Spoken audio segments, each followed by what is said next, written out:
in Toronto, there's, this guy bought this for $2.5 million, and it was a new build or whatever, overpaid for it, probably was bidding, and it was originally worth under $2 million. So you have a $2 million house.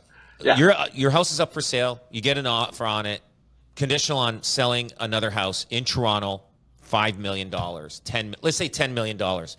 Would you take that offer, or would you say sorry, you know what? Listen to this episode. Hey everyone, welcome to What's Happening in Real Estate This Week. I got Conrad Zerini here with RE/MAX Escarpment in Niagara, and we got Brian Hogbin with Mission 35 Mortgages, and myself, Rob Golfi, with RE/MAX, the Golfi Team.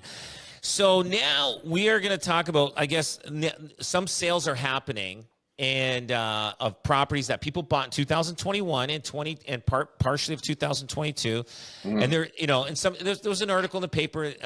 I guess there was a house in Toronto that took a loss of $800,000. Yeah. I mean, we're seeing a little bit of that. People are, that bought. Two reasons people are selling, because the mortgage renewals are coming up, and they can't afford to deal with that.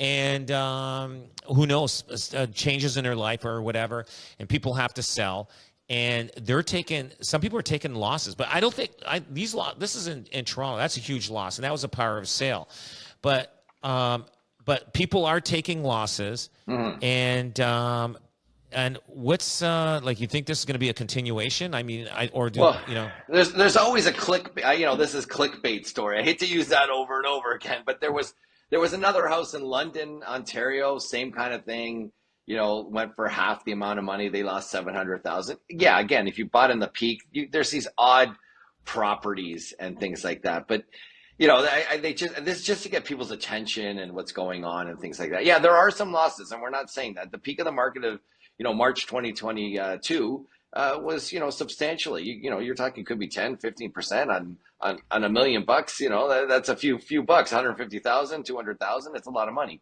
And you know it, Rob. Yeah, go ahead.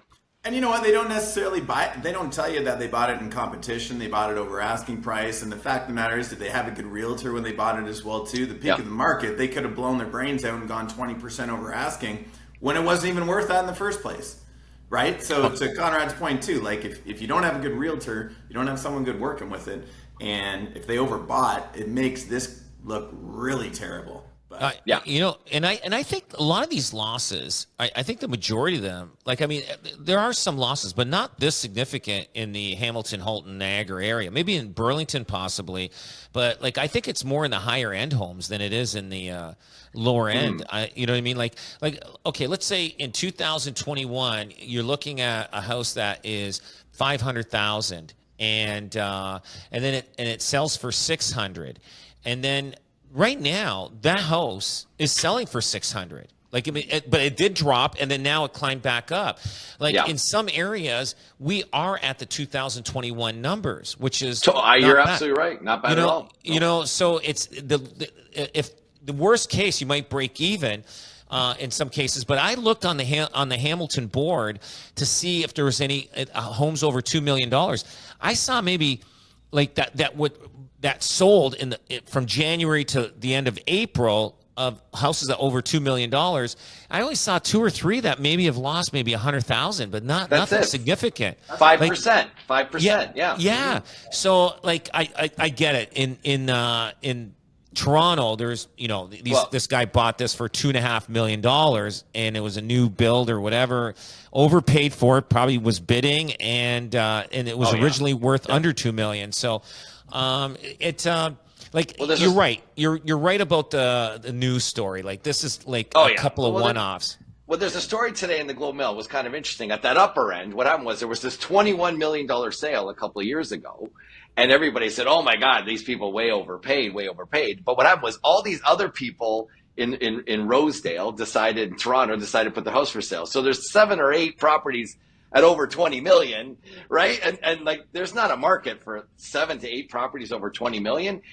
That one sold. It was very unique. It was 10 years old. It didn't have historical, designation like the other homes in the area do. It was before the double land transfer tax. So there was a lot of elements around it. So when you go dig deep, like you said, like Brian said, and what you just said, Rob, did these people buy in competition? Like, go back, let's go back, let's find out that moment in history and what had occurred. And it's not as, wild as you think. And it was interesting. I thought the guy that wrote the story was right. He says, guys, you guys want 21 million, but you ain't 21 million like that home that sold back in 2021 and 2022, because it was worth it for various reasons. Like, that's it, done. Yeah. Right. And every market's not created equal, Rob. You hit it on the home. When you look at the entry level marketplace, that is where first-time buyers always get into, and first-time investors, right? So you will have like a double cohort of buyers. So, in that lower end price range, I think it's, again, we say it a lot, but a good time to end up purchasing that now, because you're not in the competition to get it. And that price point, you get twice the amount of people that want to buy in that price point. So it does continue to prop it up. Oh, yeah. Yeah. Question to ask you. Okay, let's say you've got your Conrad, your house. Let's just get a hypothetical price, $2 million. It's probably worth $10 million, but let's just say not even close. That's hilarious. 21 million. 21 million. Yeah. So you have a $2 million house. Yeah. Your house is up for sale. You get an offer on it, conditional on selling another house in Toronto. $5 million, let's say $10 million. Would you take that offer, or would you say sorry? You know what? Yeah, I would be not taking that offer. And I don't know why people have this tendency that they want to sell. They want to buy first, and then there's so much inventory. I don't buy it anymore. We're seeing so many of those deals fall apart. We even just saw a deal the other day that they had it for 35 days conditional with no escape, which means to the audience that normally when you do a conditional sale of a house, if another offer comes in, you got 48 hours or 72 hours to tell the first people. They had 35-day condition. They tied up this house for 35 days. Like, I thought, guys, we're not in that kind of market that you can do that. That's unfortunate for those poor sellers. But again, you need a great realtor and you need great people around you. Yeah, no kidding. All of our sales right now that we see on that, like I just looked at our July closings, 90% of our July closings are move-up buyers right now. So people that are selling right now because the mortgage came up for renewal, which we've all been talking about, and buying, and all of them, every single one of them, to Conrad's point there, sold first. They sold first, and then they ended up buying. They didn't have. And they had cash in hand, and they got to negotiate something pretty decent. Yeah. So that's when you're a true winner. So absolutely, that's the way to go. Mm-hmm. Yeah, no, I know. I was advocating that on the radio show, saying do not take those conditional sales on high-end properties because they take a long time to sell, and who knows if they're priced right also, because otherwise they're going to tie up your property. People say, oh, they already got an offer. Let's forget it. Let's go not look at it and go on to other properties. Yeah. But wouldn't you just say come back when you sell your house anyways? Like if that ended up coming, you just say, hey, listen, you know what? Sell your house, come on back. Instead of getting your house tied up. You know what? I would make a deal with them and try to get them to firm up. Say, hey, listen, I'll give you an extra. Yeah. We'll adjust the closing date, with some notice. There's other tools in the toolbox, and again, when you get a real great agent, and I know the Golfi team, they're very much into that. And there's a lot. The other thing too is, and I know we talked about it with some of your people too in the past, Rob, is like having that condition on sale of house, that you actually have some terms and conditions where you say it must get on the market by such and such a time. Mm-hmm. It's got to be this price, and it's got to be with a full service real estate agent. If it's not within 5 days, the seller can cancel the deal, and that's really important. Isn't it brutal? Isn't it brutal that you accept a conditional sale property and it takes them 3 weeks to get their house on the market? So I can't believe this crap. That some and the agent allows it. You're right. You need to put stipulations on that escape clause saying, hey, your house has got to be on the market within a week and a half, the latest. Because like we can get a photographer there in 3 days. We get this on the MLS, measure it up and everything. So why is it why are these people saying, well, we have to get it ready, this and that? So obviously they're not serious about buying. No. And you could tell those people, when they put their house up for sale, it's probably $300,000 overpriced, and you just wasted everybody's time. Yeah. And that the proper buyer could have come and bought that, but meanwhile this guy basically just steered everybody away from that listing. I know it is unbelievable when it comes to that.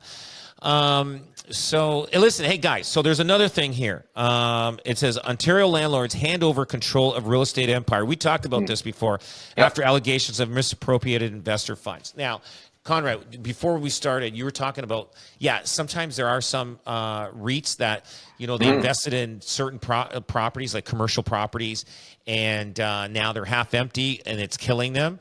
And then there's fraud, Yeah.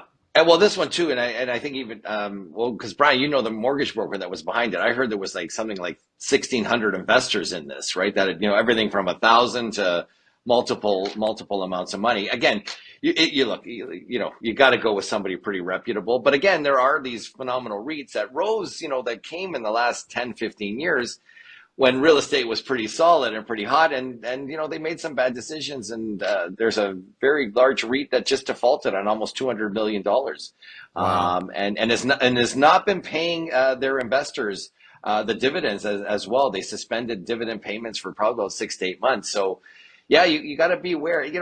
Why don't you look? I can't control what these people do, and a great article in the Globe Mail talking about joint ownership. Look, if you want to invest in real estate with your kids. Right? You know what I mean? Yeah. In a single detached home, we can show you how to do that. You can get appreciation over time. You get your kids in a nice house. It's like the win-win, right? You know what I mean? I don't know why these people don't do that. Just here's my money, kids. Let's do an investment together jointly, and we win because. Or your friends. People get too allured, and these ones really piss me off because people get so allured by the rate of return. People see these rates of return, and I go to these raising capital seminars all the time, and people promise returns at 20%, 30%, and you're like, you just have to stop and think. If someone's going to offer you 20 or 30%, that means you got to take a massive amount of risk. Yeah, it's huge. So, but people have these rose-colored glasses and are always looking for path of least resistance. And I am certain when you're getting 20 or 30% of return, there's probably a 20 or 30% chance that you're going to lose all your money as well, too. You know what? And usually those rate of returns of 20% that the guy's introducing to you, he is a slick salesperson. And they just go hand in hand. Like that guy, if he's so convincing, you stay away. You know what? You got to be careful. Be careful of that. And there's one using the word guarantee. That really drives me crazy too, because we have an investment fund, and when we went to the regulator and everything, one thing they're adamant on is you never, ever, ever use the word guarantee. And I see a lot of these guys all the time saying, "Oh, you're invested in real estate. You're guaranteed to get that." It's like, well. The latest one, I don't know if you guys are following it, but they've been doing a lot of internet ads, and it's a very reputable person that does renovations, and he's involved in investing in Hamilton, and he's got a 20%, doesn't say that we're guaranteed, but 20% projected, and he says, don't just buy the condo, the pre-construction condo, be the developer. So he's talking about mezz financing, which is the most risky of all. Yeah, of course. Get involved with the development. Well, let me tell you this. So many builders, big builders, have suspended developments because there's just not a market for that. And this guy's coming in and say, "Yeah, let's do this. Hamilton's great. We're forecasting a 20% return." And it's a reputable guy that's on television. And I know realtors that have done joint things with this celebrity, and he's coming in and saying, "Let's be the developer and let's do this." Is this local? Does he do stuff up north in Barrie too? Are we talking about that? Yeah. It's crazy, man. It's crazy. You know what? I'll tell you something. The best investment is buy real estate, and if you don't want the headaches, call a property management company. We've got one now, and just have somebody manage it for you. No headaches, nothing, and just let it run. And you're going to wake up one morning and you're going to find that the property's worth like 1.5 times double than it was when you purchased it. And then now you could say that was a great investment. Rob, let somebody else manage it. Let somebody else manage it. You said it too, because listen, when you invest in these funds, you're not as liquid as you think, especially with the mezz finance. You're in it for 4 or 5 years, regardless the shovel goes in or doesn't. But when you buy a house, if the three of us got together and bought a house together, I only have to deal with the three of us. Yeah. Right? And to get 3 people to agree on decisions is a heck of a lot easier than trying to get 100 people. So we should put our money where our mouth is, and we should all buy a house together, and we'll go through the whole journey. Do it. We'll We'll go through the whole journey. We'll talk about it. You know what? That's not a bad idea. Okay? Right? We'll get a triplex. Okay. Yeah. Oh no. My thing is entry level, like the entry level in any neighborhood, single detached. You'll always be a winner. Yeah. Because all boats rise, right? Go with the entry level in a neighborhood, single detached. All boats rise. Done. Guys, or we'll buy something on the lake in Burlington, Lake Ontario. That's it. The great thing about house, Rob, we are investing in property. We're going to get our first investment together. That's it. The great thing about single-family homes, if you need cash, you can unload them fast. That's the thing about it. If you need cash, 30 days you can put it up for sale. 30 days you got your money and you're out. But these other things sometimes, like you said, they take time. But I find people are trying to recreate the wheel. The single family home, like you know what? They're not building them. They're not building them. Exactly. Right? So, that's it. Well, guys, listen. Thanks so much, and have a great weekend, and we'll catch you next week. I appreciate you guys being on. Thanks. Thanks, guys. Yeah, picking the wrong realtor, that'd be a big mistake. That cost me money. Hi, Rob here, and hey, we get it. We get that the right realtor makes all the difference. My advice, talk to 3 realtors, including one from the Golfi team. Compare and you'll see no one gets results like Golfi because of the millions we invest in marketing, getting you the most money in the least amount of time. The Golfi team, Golfi gets it sold. Pick the right realtor. Just Google Golfi.